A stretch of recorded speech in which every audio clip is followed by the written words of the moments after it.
Hi guys, and welcome back to Need for Speed Unbound. In today's video we are going to be going through our spoiler-free review of the game, looking at both the positives and negatives of the game. Starting off with the positives, let's talk about the story. So overall, the story was pretty good, with multiple twists and other very good plot points. There was a good grind to the story. I do like to work for the cash. I'm not necessarily a big fan of how Forza just throws money at you. So I was very happy with the grind that came in the game.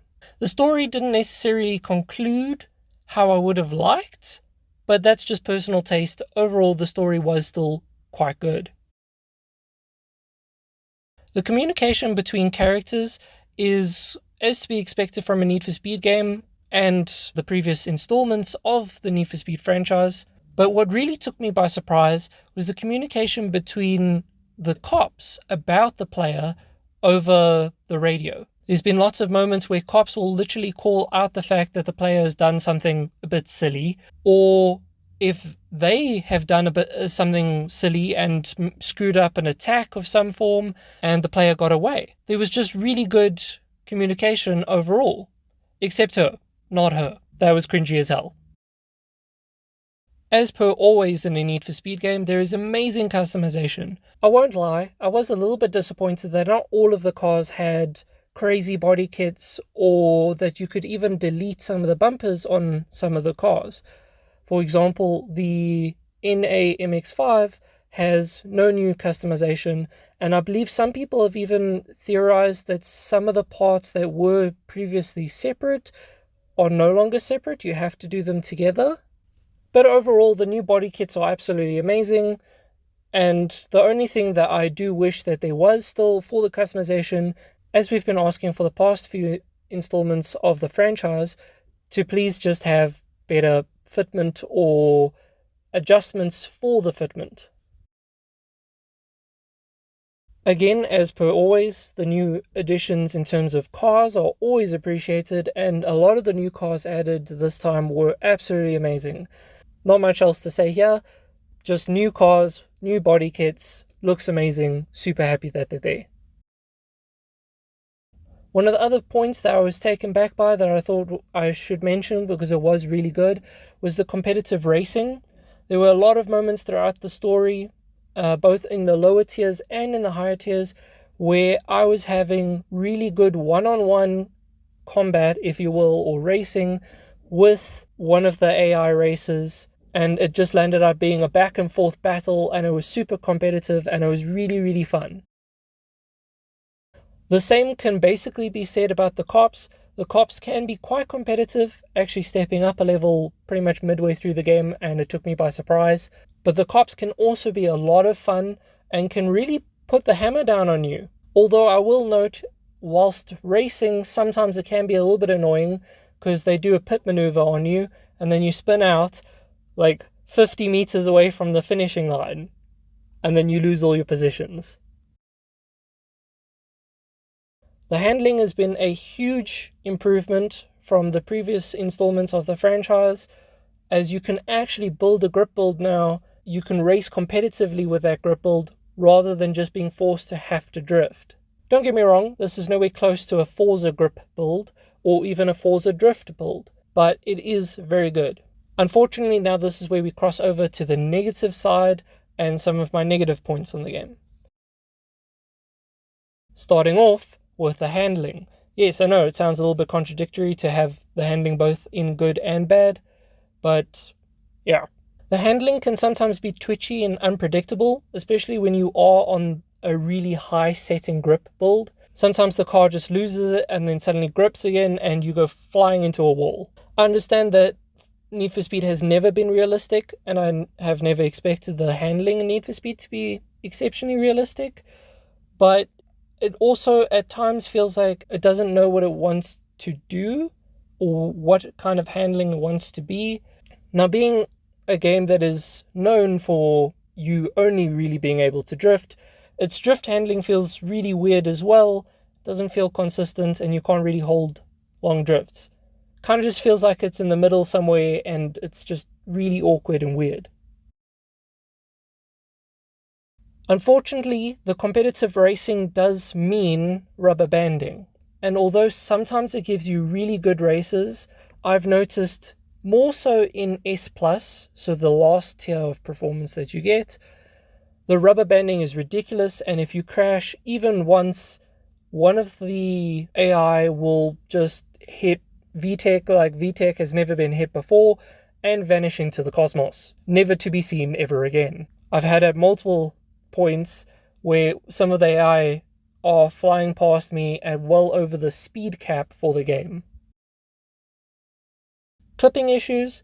This was a big problem in some of the previous installments to the franchise, such as Need for Speed 2015, Payback, and Heat.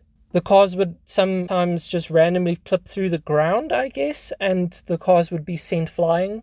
I can confidently say that I've only experienced this as the player twice, but I have seen it with the AI quite a few times, where at the beginning of a race, they're just suddenly in the ground and then it causes weird issues and then they rubber band like there's no tomorrow. Just, it's very weird. I know it is different for different people. In my own personal tastes, the split progression is a little bit annoying. For those of you who don't know, online and story have two different progressions, with very little being carried over. To be 100% honest, the only thing that is carried over is some of the cars that you win in the story happen to carry across into your online progression. Otherwise, both have their own versions of progression, the story mode obviously having the story, online having challenges that you do to unlock cars rather.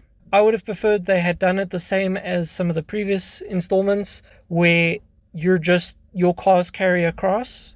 I don't actually know why they didn't do that. I would have much preferred that they had done that. In my own personal preference anyway.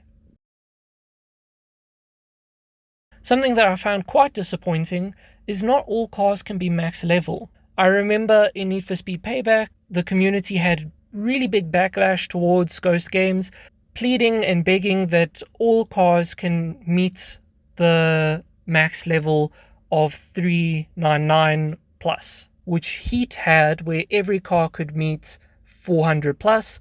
Unfortunately, now in Unbound, it seems like we've taken a step back and we can no longer have every single car meet the requirement. I understand that a turbocharged Miata should not be as fast as a twin turbocharged Lamborghini Huracan, but Need for Speed has never been about realism, so let me just have a ridiculously powerful engine swapped Miata. If I want to put a Bugatti engine in my Miata, why not? Another upsetting point was that not all cars can be a 100% grip or 100% drift build. Some cars seem to have a bias where they, even with max grip parts, they can only really be drift cars, and some cars seem to be the opposite. Irrelevant of how many drift parts you put on them, it seems like it can only really be a grip car. Please let us just have the freedom that we can make our cars be whatever the hell we want. Thank you. This is a very small issue, but I thought I'd mention it nonetheless. There does seem to be loading and FPS issues on PC. I've only really heard about it on PC, but yeah, I thought I'd just mention it. It should be fixed in an upcoming patch, I assume, because it is a known issue. It is a kind of big issue. I just thought I'd mention it.